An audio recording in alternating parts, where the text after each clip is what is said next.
Assalamualaikum semuanya. Semoga kalian semua dalam keadaan sehat dan dilancarkan rezekinya. Amin ya robbal alamin. Alkisah, ada seorang gubernur yang selalu membanggakan dirinya. Ia mengaku bahwa kemajuan kota Baghdad adalah berkat kinerjanya. Hal itu dikarenakan berbagai infrastruktur dan bangunan kota kini tampak lebih indah dan modern. Jalanan kota yang dulunya rusak sekarang menjadi baik dan tertata rapi. Dan atas prestasinya inilah Baginda Raja menobatkannya sebagai gubernur terbaik. Bukan hanya itu, ia juga mendapat banyak hadiah dan penghargaan. Padahal apa yang dilakukan sang gubernur merupakan usaha dan kerja keras Abu Nawas. Semua ide dan pelaksanaan Abu Nawas lah yang mengerjakannya. Sedangkan sang gubernur hanya sekedar meresmikan saja. Hingga pada suatu ketika dipanggillah sang gubernur ke istana. Begitu pula dengan Abu Nawas. Maka berangkatlah keduanya menemui Baginda Raja. Setibanya di sana, mereka langsung disambut hangat dan dipersilahkan duduk di aula kerajaan. Baginda Raja lantas berkata, "Aku salut denganmu. Baru 2 bulan menjabat gubernur, tapi kemajuan kota Baghdad sangat luar biasa. Puji Baginda Raja." "Terima kasih Paduka, saya memang berhak mendapatkan pujian itu. Untuk kedepannya saya akan berusaha Paduka agar kota Baghdad menjadi kota paling hebat di dunia," timpal sang gubernur. Begitulah sifat kesombongannya. Ia sama sekali tak menyebut Abu Nawas di dalamnya. Adapun Abu Nawas hanya bisa geleng-geleng kepala. "Bagaimana kalau kita rayakan dengan acara makan-makan?" usul Baginda Raja. Mendengar usulan tersebut, sang gubernur langsung setuju. Ia bahkan menawarkan diri yang akan memasak hidangannya. "Apa kau yakin bisa masak?" tanya Baginda Raja. "Tentu Paduka yang mulia. Di samping sebagai gubernur yang hebat, saya juga pandai memasak. Dan saya jamin masakan saya lebih lezat dari masakan istana," ucapnya dengan bangga. Maka Baginda Raja pun mempersilahkan sang gubernur untuk melakukan tugasnya. Singkat cerita, setelah hidangan sudah matang, beberapa pelayan istana membawanya ke hadapan Baginda Raja. Kemudian hidangan tersebut diletakkan di atas meja makan. Baginda Raja dan Abu Nawas pun segera menyantap hidangan tersebut. Karena saking lezatnya, sampai tidak ada yang tersisa. "Bagaimana menurut Paduka dengan hidangan yang aku buat?" tanya sang gubernur. "Luar biasa, masakanmu memang benar-benar lezat. Aku sangat menikmatinya," jawab Baginda Raja. Tapi ketika giliran Abu Nawas yang ditanya, Abu Nawas malah berteriak memanggil pelayan istana. "Wahai pelayan, hidangan yang kau bawa tadi sangat enak dan lezat. Terima kasih telah membawakannya." Sikap Abu Nawas ini sontak membuat sang gubernur merasa tersinggung dan sakit hati. "Hei Abu Nawas, aku yang memasak hidangan ini. Pelayan itu cuma membawakannya. Kenapa kau malah memuji dia?" ujar sang gubernur merasa kesal. "Loh, di mana salahnya? Aku kan hanya peduli kepada orang yang membawakannya, bukan yang membuatnya," balas Abu Nawas. Mendengar itu, sang gubernur bertambah emosi. Ia pun membentak Abu Nawas dengan kata-kata kasar. "Dasar manusia bodoh, tidak tahu etika dan adab." Baginda Raja yang melihat situasi tidak kondusif segera melerai keduanya dan meminta sang gubernur untuk tenang. "Wahai Abu Nawas, apa susahnya sih memuji masakannya? Kenapa kau bersikap seperti itu?" tanya Baginda Raja. "Begini yang mulia, saya hanya ingin Tuan Gubernur merasakan seperti apa yang saya rasakan," jawab Abu Nawas. "Maksudmu bagaimana Abu Nawas?" balas Baginda Raja. Abu Nawas lantas memberitahu, "Ketahuilah Paduka, kemajuan pembangunan kota Baghdad adalah ide dari saya dan pelaksananya adalah saya dan kawan-kawan. Sedangkan Tuan Gubernur hanya sekedar meresmikan. Tapi dia mengaku seolah itu semua adalah kerja kerasnya. Dan ketika dia mendapat hadiah dan penghargaan, ia sama sekali tidak membagikannya dengan orang-orang yang telah berjasa membangun kota Baghdad. Bagaimana perasaan mereka, Paduka? Tapi saat aku memuji pelayan yang membawakan hidangan, Tuan Gubernur menjadi emosi dan marah-marah. Dia bahkan berkata kasar terhadapku. Lalu bagaimana dengan perbuatan dia, yang mana dia mengaku paling berjasa membangun kota Baghdad? Tutur Abu Nawas. Setelah mendengar panjang lebar penjelasan Abu Nawas, Tuan Gubernur yang awalnya emosi mendadak menjadi malu dan meminta maaf. Kisah selanjutnya. Dikisahkan, di kampung Abu Nawas ada seorang pemuda yang suka iseng dan berbuat usil. Hampir semua orang pernah merasakan apes dikerjai oleh si pemuda. Dan yang membuat warga kesal, si pemuda sama sekali tidak punya sopan santun. Jangankan kepada yang lebih muda, kepada yang lebih tua saja ia berani berbuat usil. Si pemuda tidak peduli, baginya yang penting membuat dirinya puas dan tertawa. Suatu kali si pemuda merasakan suntuk. Ia pun memutuskan jalan-jalan keliling kampung untuk menghilangkan rasa suntuknya. Saat ia sedang asik menikmati suasana perkampungan, dari kejauhan ia melihat sosok orang tua sedang berjalan dengan menggunakan tongkat di tangannya. Orang tua tersebut tidak lain dan tidak bukan adalah Abu Nawas. Maka terbesitlah di benak si pemuda untuk mengerjai Abu Nawas. Ia pun mengikuti kemana Abu Nawas pergi. Dan ternyata Abu Nawas berhenti di sebuah warung tempat ia biasa nongkrong. Abu Nawas lalu duduk membaur bersama kawan-kawannya. Si pemuda segera saja menghampiri Abu Nawas. Saya perhatikan kakek berjalan lambat, padahal kakek kan menggunakan tongkat, tanya si pemuda. Melihat kedatangan si pemuda yang tiba-tiba dan bertanya tanpa permisi sempat membuat Abu Nawas terkejut. Saya ini kan sudah tua, jadi wajar kalau jalannya lambat. Beda dengan kamu yang masih muda, jawab Abu Nawas. Iya benar kek, kakek sudah terlihat sangat tua. Kira-kira kapan kakek mati? Tanya si pemuda. Abu Nawas tersentak dengan pertanyaan tersebut. Begitu juga dengan orang-orang di sampingnya. Maaf anak muda, bisa kamu jelaskan apa maksud pertanyaanmu tadi? Pinta Abu Nawas dengan serius. Begini kek, kalau kakek mati, saya mau titip surat buat ayah saya. Ayah saya telah mati beberapa tahun yang lalu, ujar si pemuda dengan tertawa. Abu Nawas tentu saja menjadi kesal dengan ucapan si pemuda. Tapi Abu Nawas tahu, kalau sampai ia menunjukkan kekesalannya, justru akan membuat si pemuda tertawa puas karena berhasil mengerjai dirinya. Abu Nawas tetap akan menjawab permintaan tersebut, namun dengan kalimat yang penuh makna. Sebelumnya, saya ucapkan terima kasih atas kepercayaanmu. Tapi saya mohon maaf, dengan sangat terpaksa saya tidak bisa memenuhi permintaanmu wahai anak muda, kata Abu Nawas. Kenapa kek? Apakah kakek keberatan?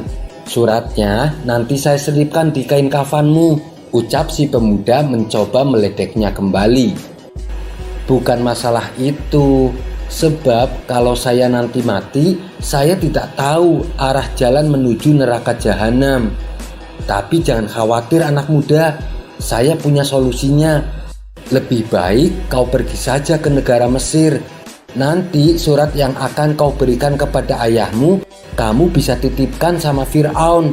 Dia pasti tahu alamatnya, balas Abu Nawas.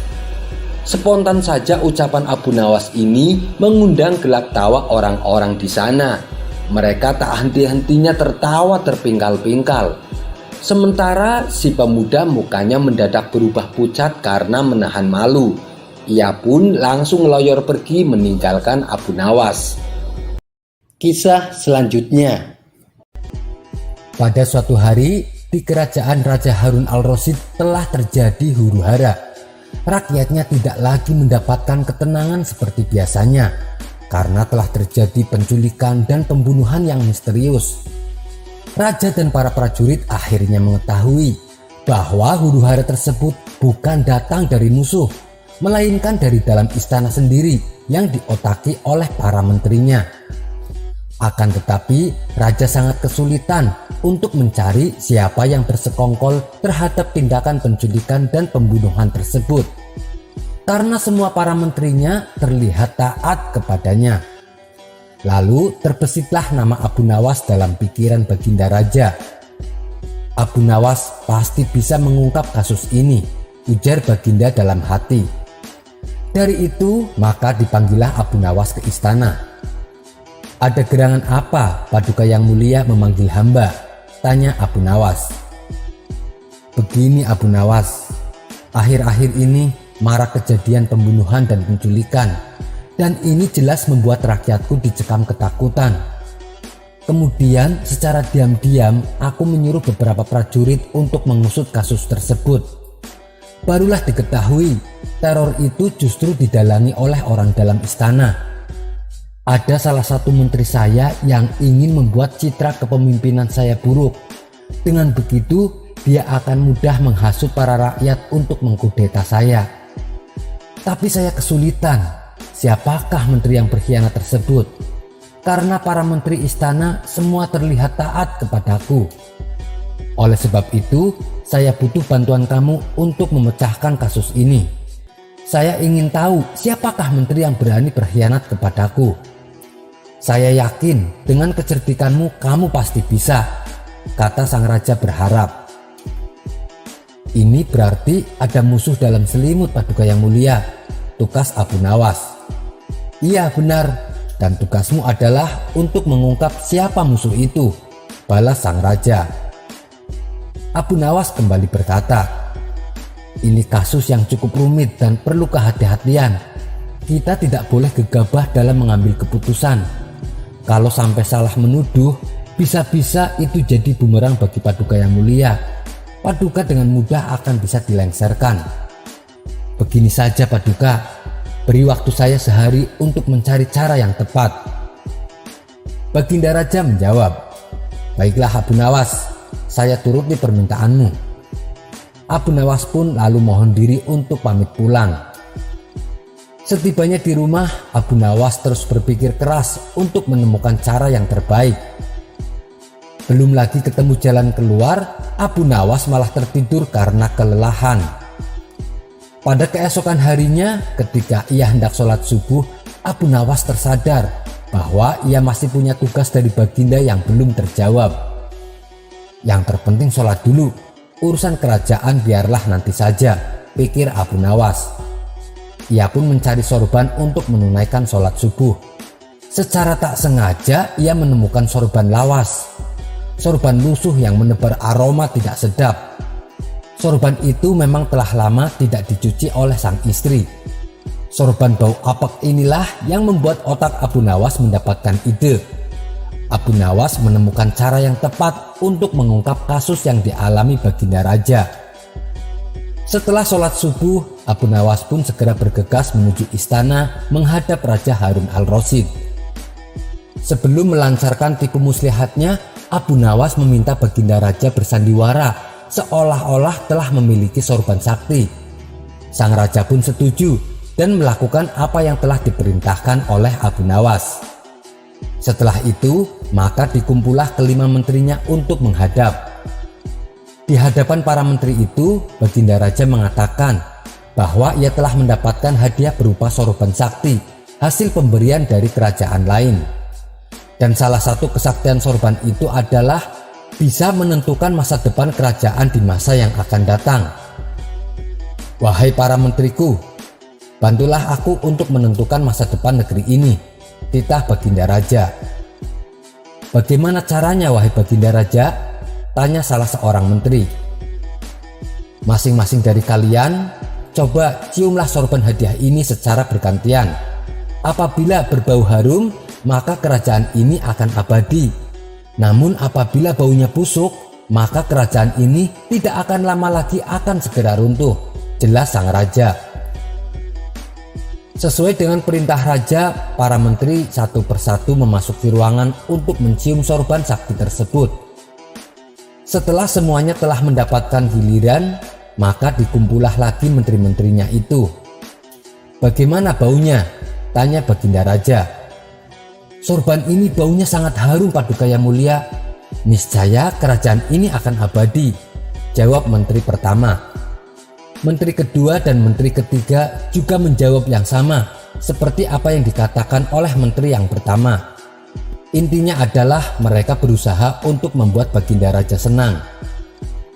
Giliran menteri keempat dan kelima dimintai pendapatnya, di luar dugaan, menteri keempat dan kelima ini mengatakan bahwa sorban sakti tersebut baunya busuk dan menyengat hidung. Menteri keempat dan kelima ini pun merasa tersinggung. Mereka tidak terima kalau dituduh yang berbuat makar hanya karena mencium sorban usang yang berbau busuk. "Wahai Paduka Yang Mulia, apakah Paduka Yang Mulia menuduh kami berdua yang telah berbuat makar? Kalau begitu caranya, kami berdua tidak sudi untuk menjadi menteri Paduka Yang Mulia." Mendengar pernyataan menteri keempat dan kelima itu, Baginda Raja akhirnya membuka rahasia bahwa sorban yang dibilang sakti tersebut sejatinya adalah milik Abu Nawas yang sudah usang dan tidak pernah dicuci sama sekali. Bergetarlah badan menteri pertama, kedua, dan ketiga. "Kini aku tahu siapa di antara kalian yang telah berkhianat kepadaku. Kalian telah terbukti berbohong dan kalian pantas untuk masuk penjara," ujar Baginda Raja. Menteri pertama, menteri kedua, dan menteri ketiga langsung ditangkap dan dimasukkan ke dalam penjara pada hari itu juga. Sementara menteri keempat dan kelima dipertahankan sebagai menteri kepercayaan Baginda. Mereka berdua pun lalu diberi hadiah. Dan tentu saja Abu Nawas juga mendapatkan bagian hadiahnya. Sekian dulu perjumpaan kita kali ini. Sampai bertemu lagi di kisah selanjutnya. Terima kasih yang sudah subscribe dan setia menonton channel ini. Kisah selanjutnya. Pada suatu hari, Baginda Raja kedatangan sahabatnya yang juga merupakan raja dari negeri seberang. Sahabatnya yang seorang raja itu mengeluhkan tentang perilaku putranya kepada Baginda Raja. Raja dari negeri seberang tersebut menceritakan bahwa anaknya sangat pemalas dan enggan disuruh belajar. Dan yang lebih parahnya lagi, si anak bandelnya kelewat batas. Ia lebih suka menghabiskan waktunya hanya untuk bermain dan tidur. Manakala setiap kali sang raja mendatangkan guru untuk mengajari anaknya, si anak malah menertawakan guru yang mengajarnya. Bahkan seringkali dilecehkan dan diabaikan. Hal ini membuat guru-guru yang mengajar memilih untuk berhenti. Mereka tak mampu menghadapi sifat putra raja yang nakal tersebut. Padahal sang raja berharap kelak putranya sanggup mewarisi kerajaan untuk generasi berikutnya. "Kenapa tidak kau titipkan saja kepada Abu Nawas? Biarkan dia mendidik anakmu dengan caranya," tutur Baginda Raja menyarankan. "Abu Nawas? Siapa itu Abu Nawas?" tanya sahabatnya. "Dia itu ulama sufi yang terkenal cerdik dan pandai di kota Baghdad," jawab Baginda Raja. "Baiklah, akan aku coba. Minggu depan aku akan ajak putraku kemari," balas sahabatnya. Beberapa minggu kemudian, dengan diantar Baginda Raja, raja dari negeri seberang tersebut membawa putranya ke rumah Abu Nawas. Melihat kedatangan tamu seorang raja, tentu saja membuat Abu Nawas terkejut. "Ampun Paduka Yang Mulia, ada gerangan apa? Tiba-tiba Paduka datang kemari?" tanya Abu Nawas. Baginda Raja lalu mengungkapkan maksud kedatangannya. Ia hendak menitipkan putra sahabatnya kepada Abu Nawas untuk diajari ilmu agama dan kedisiplinan. "Wahai Abu Nawas, ajarkan anak saya ilmu agama dan didiklah dia supaya disiplin," pinta sahabat Baginda Raja. "Saya bersedia, tapi saya akan mendidiknya dengan cara saya dan Paduka tidak boleh sakit hati," balas Abu Nawas. "Baik Abu Nawas, "Semuanya aku serahkan padamu," ujar sahabat Baginda Raja.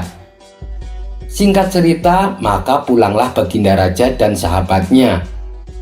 Baru saja ditinggal orang tuanya, si anak membuat ulah di rumah Abu Nawas. Ia dengan beraninya membentak Abu Nawas saat minta diambilkan air minum. Awalnya Abu Nawas menanggapinya dengan senyuman. Ia selalu menuruti kemauan si anak tersebut.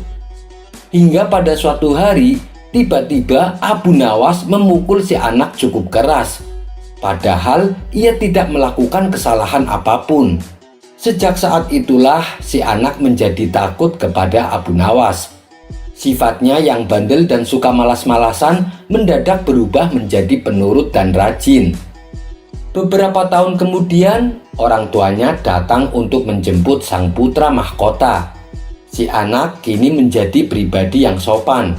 Dia juga cerdas dan cepat menguasai berbagai ilmu agama yang diajarkan Abu Nawas. Melihat perubahan pada diri anaknya, sang raja menjadi senang dan bahagia. Seiring berjalannya waktu, si anak yang sudah menginjak dewasa dinobatkan sebagai raja untuk menggantikan posisi ayahnya. Berkat kecerdasan dan kedisiplinannya, dia menjadi raja yang gagah dan berwibawa. Suatu hari, dia teringat dengan Abu Nawas, sosok guru yang telah mendidiknya. Ia pun berencana untuk menemuinya. Dengan didampingi pasukan kerajaan, pemuda yang kini sudah menjadi raja berangkat menuju rumah Abu Nawas.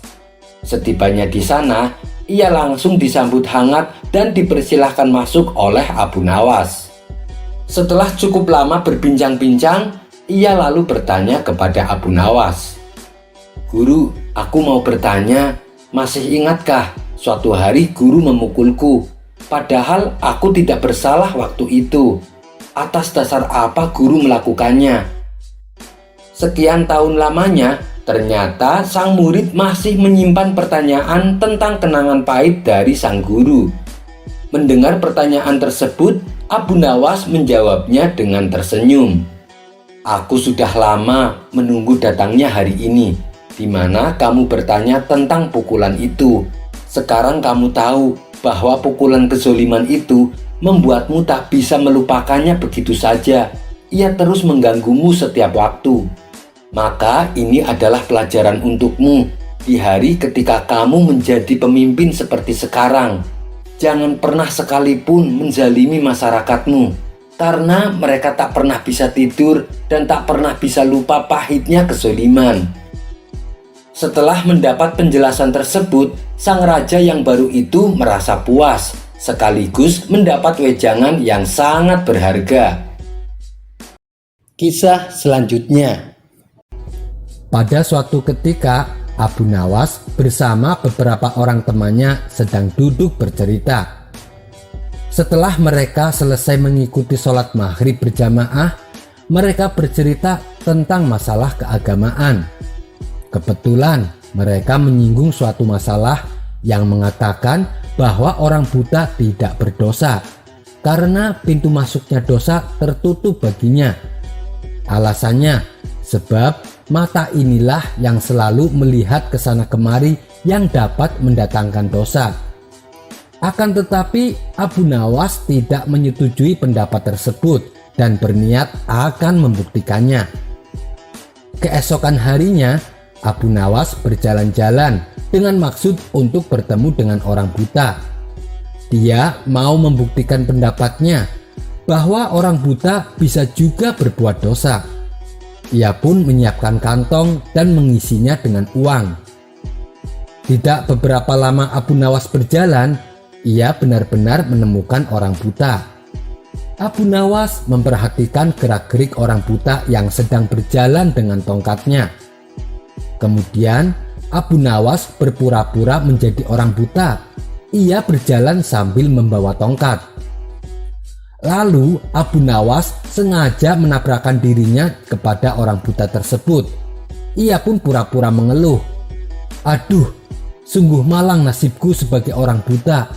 Aku ditabrak oleh orang yang tidak memiliki rasa belas kasihan." Orang buta itu pun heran mendengar keluhan orang yang ditabraknya.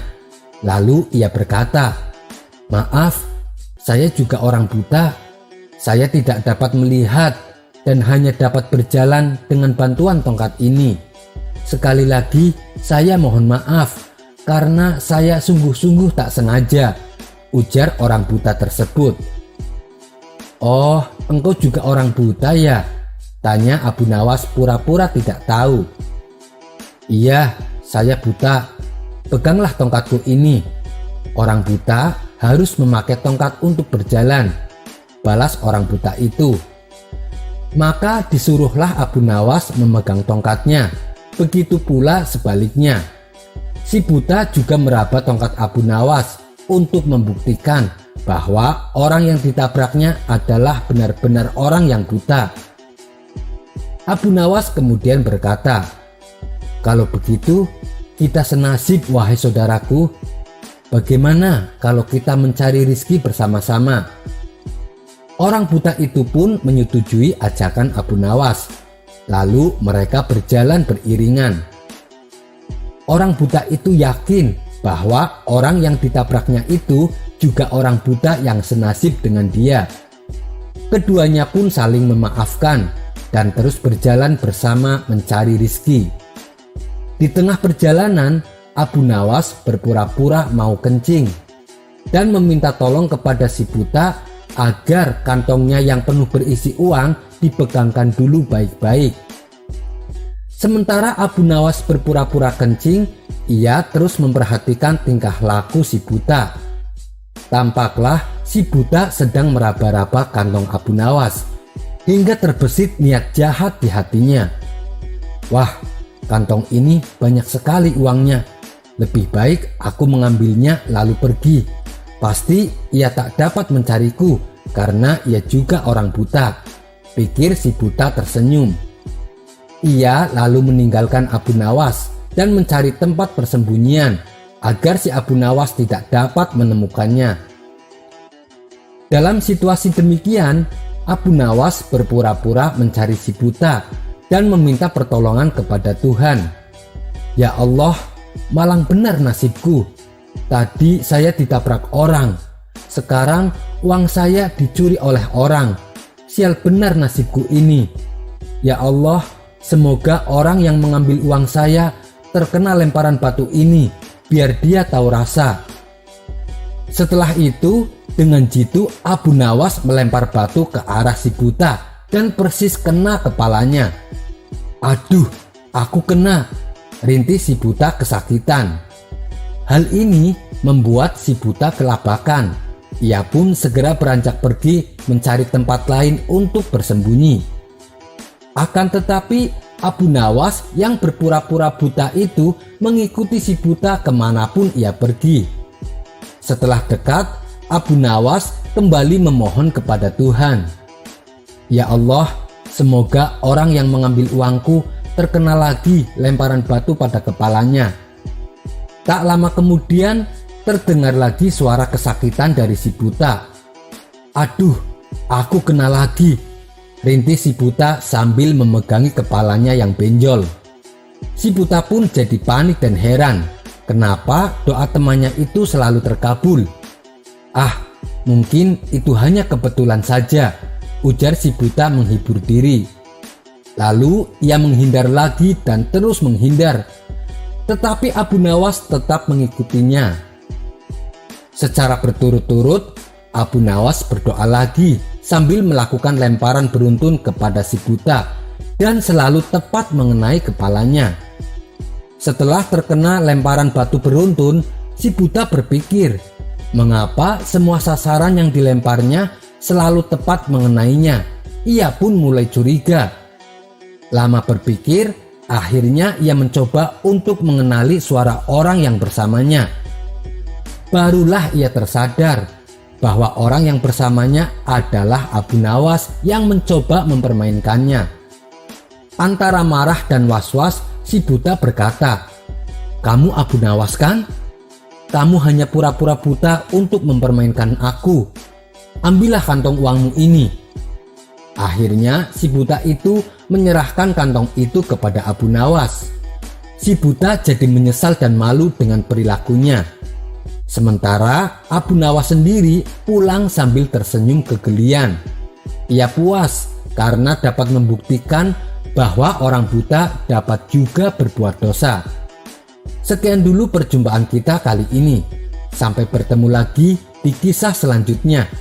Terima kasih yang sudah subscribe dan setia menonton channel ini. Wassalamualaikum warahmatullahi wabarakatuh.